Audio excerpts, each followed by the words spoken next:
Itulah yang disebut anak muda, Bapak Ibu. Itu yang hilang kini kau Pak dari anak muda kini. Anak muda kini kau Bapak Ibu dimanjo orang gaeknya. Dari lahir sampai selesai kuliah sampai sarjana ndak bisa aja tagak surang loh Bapak Ibu. Dimanjo taruh. Tuh. Maka sebenarnya Bapak Ibu beruntung kawan-kawan model beliau kuliah tinggal di masjid. Ambo kalau mahasiswa ambo Bapak Ibu asal tinggal di masjid, ambo pastikan dapat B nilainya. Soal bodoh-bodohnya beko lah. Bawa tinggal di masjid, Bapak Ibu pertama ibadahnya rapi.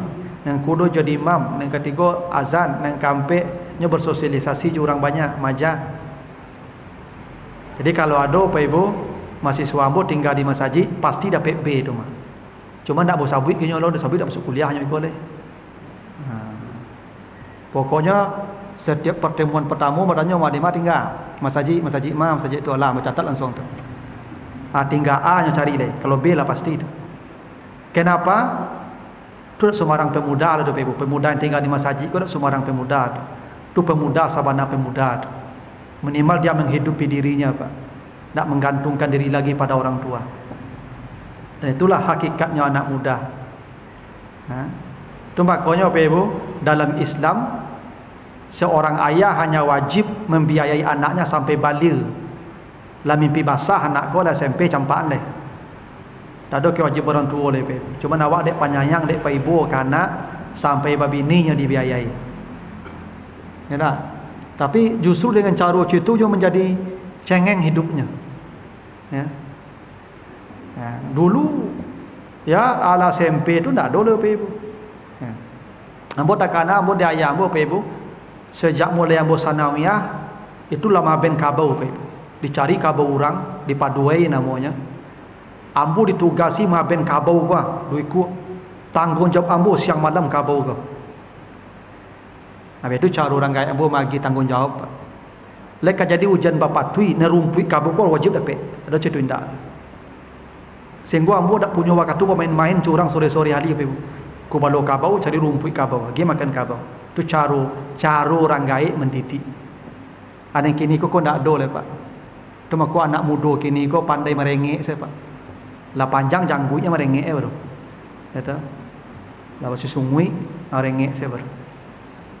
Itu ndak fitiah namanya itu. Ndak anak muda namanya itu. Konsepsi anak muda dalam Al-Quran naba'ahum, mereka melahirkan hal-hal besar dalam hidup mereka. Itulah yang disebut anak muda. Nah, kata Allah innahum fityatun amanu bi rabbihim, mereka adalah pemuda yang beriman kokoh dan kami tambah petunjuk mereka. Jadi kata Allah mereka pemuda yang beriman dan mendapat petunjuk, tambahan petunjuk. Jadi ternyata petunjuk ini Bapak Ibu, hidayah ni, iman dan hidayah ni tidak sama levelnya Bapak Ibu. Itu makanya dalam dunia kalam, ya, dalam dunia tasawuf, iman itu disebut yazid wa yangkus. Iman itu bertambah dan kadang berkurang. Hidayah juga begitu, kadang naik, kadang turun. Itu kenapa Bapak Ibu kita salat, inti salat tu 17 kali kita minta ihdinas siratal mustaqim. Beri kami hidayah ya Allah. Bukankah orang yang salat tu sudah dapat hidayah? Pasti. Kenapa lagi minta hidayah? Ini bukti bahwa hidayah itu levelnya tidak sama. Dari level yang terendah sampai level yang tertinggi. Beginilah buktinya. Kita tadi sama-sama salat berjamaah di masjid, itu pasti semuanya dapat hidayah. Pasti ya. Cuman ada tadi yang datang sebelum azan. Ada yang datang sudah azan. Ada yang datang sudah iqamat. Ada yang datang rakaat pertama. Sama ndak hidayahnya Pak? Ndak. Ndak sama itu Pak. Yang datang sebelum azan dengan datang sudah azan dengan datang wakatul kamai, itu beda hidayahnya Pak Ibu ya. Beda tu mah. Tadi kebetulan ambo datang sebelum azan. Yang ketika sebelum azan kau nampak dia ambo batigo berampek baru. Ya, siko Pak Cik, siko Cik tu siko Cik. Ya batigo. Alah sudah azan baru ramai.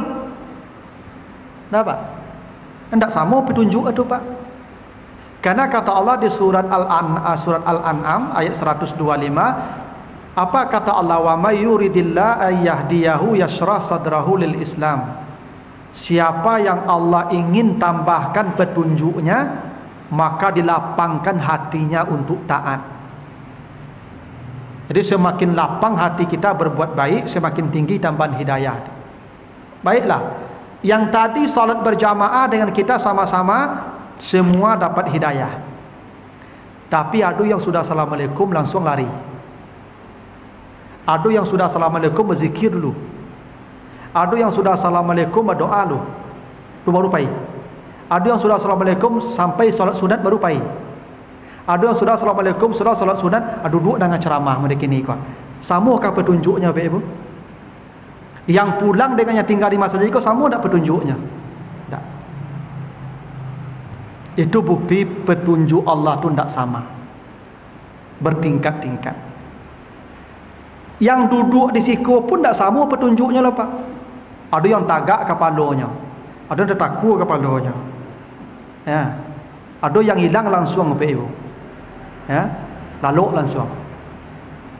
Samakah petunjuknya tu? Tak sama. Tak. Itu rahasianya kita setiap salat meminta ihdinas siratal mustaqim.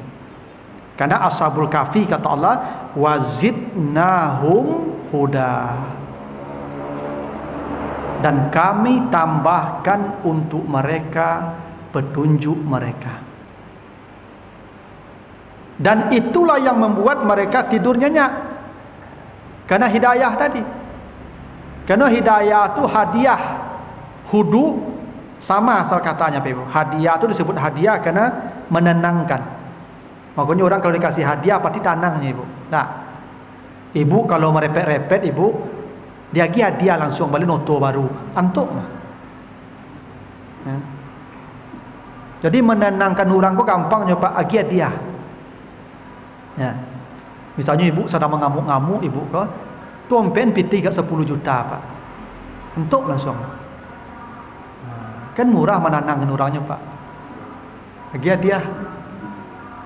Nah, itu kenapa hadiah disebut hadiah? Karena dia menenangkan. Hidayah dari kata itu juga hadiah, hidayah. Karena hidayah itu ketenangan. Semakin banyak tambahan hidayah, semakin tenang hatinya. Nyo hidayah itu begini Pak Ibu. Nyo petunjuk itu ada isyarat. Isyarat menjadi bahasa Indonesia juga ya, isyarat tu. Ada hadiah, hidayah. Ini. Misalnya ambo bertanya ke Bapak Ibu. Ambo datang dari kampung, dari Morolabuh. Ambo pertama ke Padang baru Pak.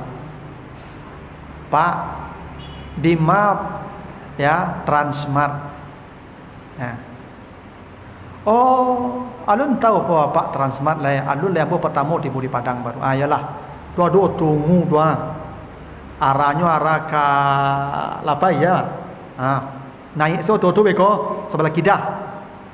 Itulah petunjuk nama tu. Tapi isyarat baru. Ambo naik oto tu sampai beko tu macam mana hati ambo dak tanang dalam oto tu loh Pak.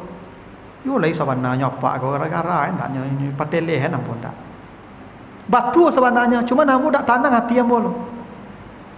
Itu namanya isyarat. Yang hidayah, Abu bertanya ke Pak, di mana Transmart Pak? Belum pernah Pak situ le, alun Abu baru ke Padang baru. Oh, kebetulan Abu kapai ke situ mana?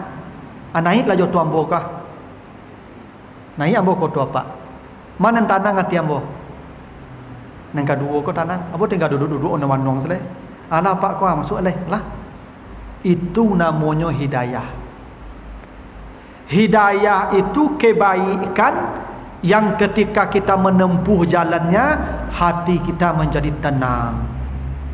Itulah hidayah.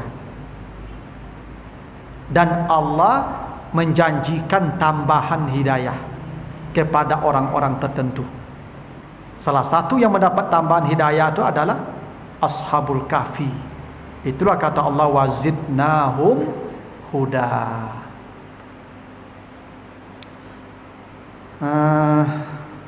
Sampai situ dulu, Ibu, ada pertanyaan? Ibu? Nah ya? Kalau enggak, terlanjut.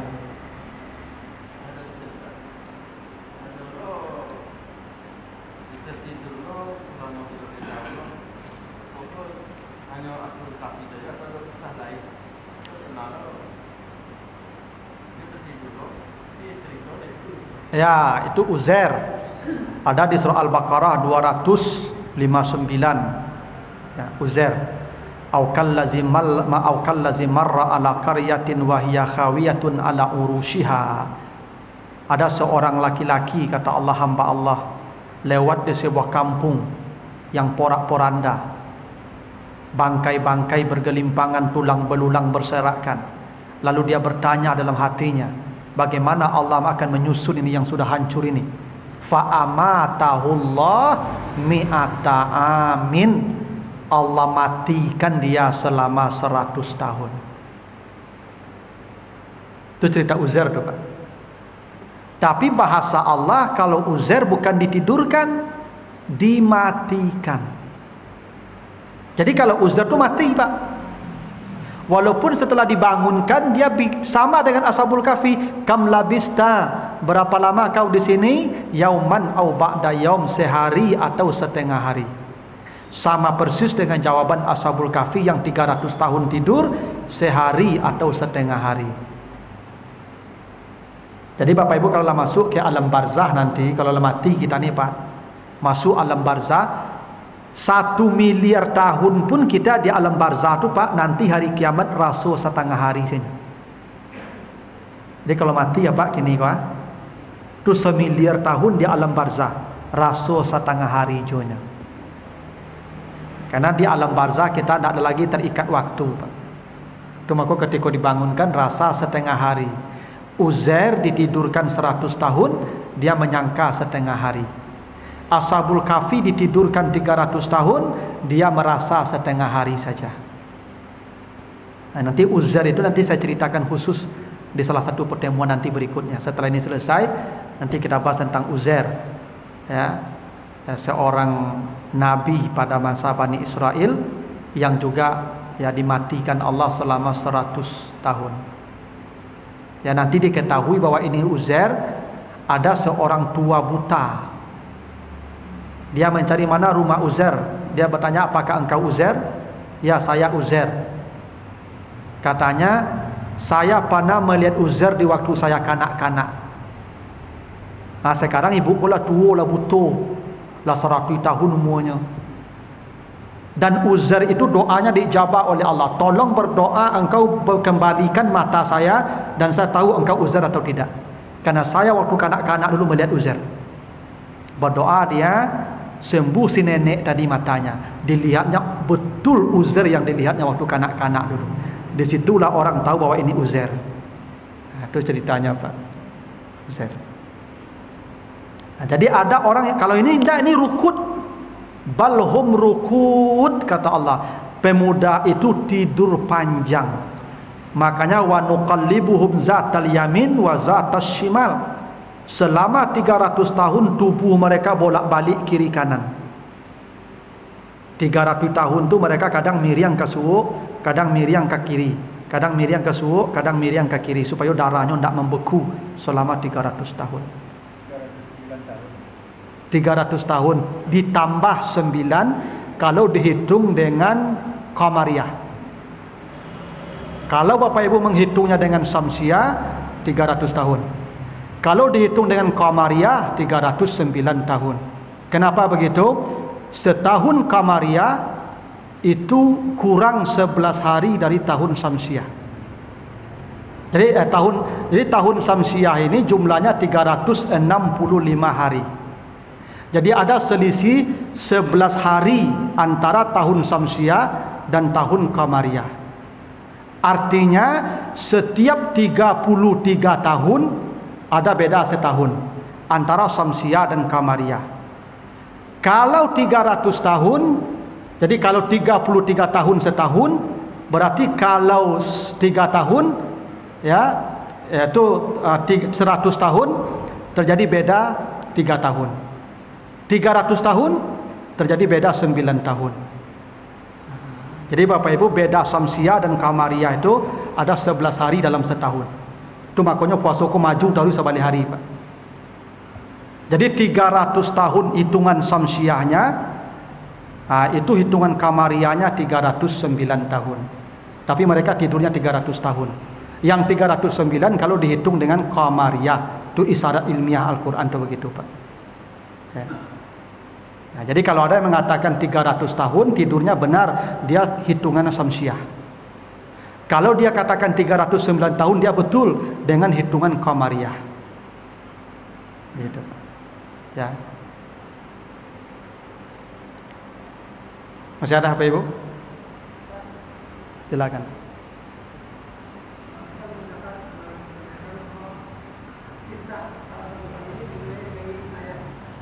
Sembilan.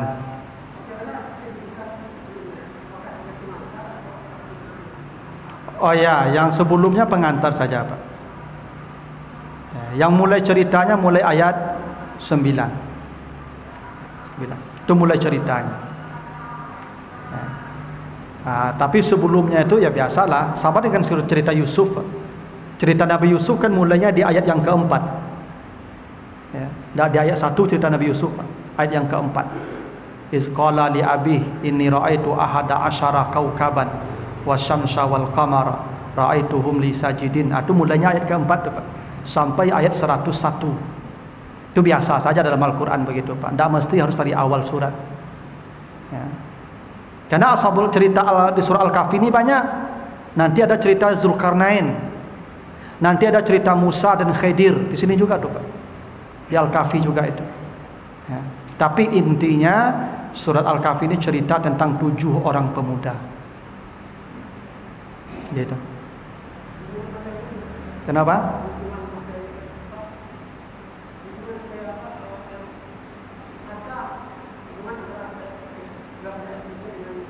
Oh pasti, Pak. Ada namanya munasabah ayat baina ayat. Korelasi ayat dengan ayat, korelasi surat dengan surat. Korelasi penutup ayat dengan pembuka surat. Ada, Pak. Nah, cuman tidak apa kita bahas di sini karena fokus kita ke hikmah di balik kisahnya.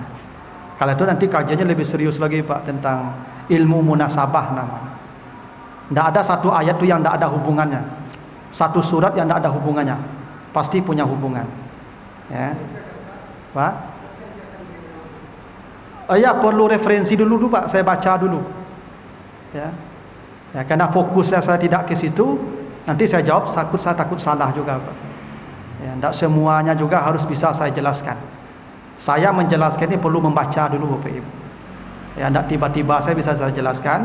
Saya buka buku dulu, saya baca dulu, saya tanya dulu. Takutnya saya salah menjawabnya, Pak. Ya perlu ya kajian yang lebih serius juga. Baik, masuk Isya, Ustaz. Sudah ya? 2 menit lagi. Ya. Tidak apa-apa, dah tanggung 2 menit lagi. Kalau tidak ada pertanyaan, Bapak Ibu, dah cukup dulu begitu. Ya. Mudah-mudahan ada manfaatnya. Nanti kita lanjutkan mulai ayat yang ke-16 ya.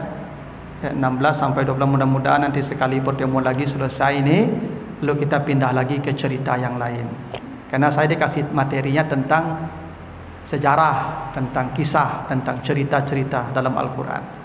Ya, nah, mudah-mudahan ya tentu ini beda dengan kajian fikih, Pak Ibu ya. Kalau fikih kan kajian kita praktis, Pak.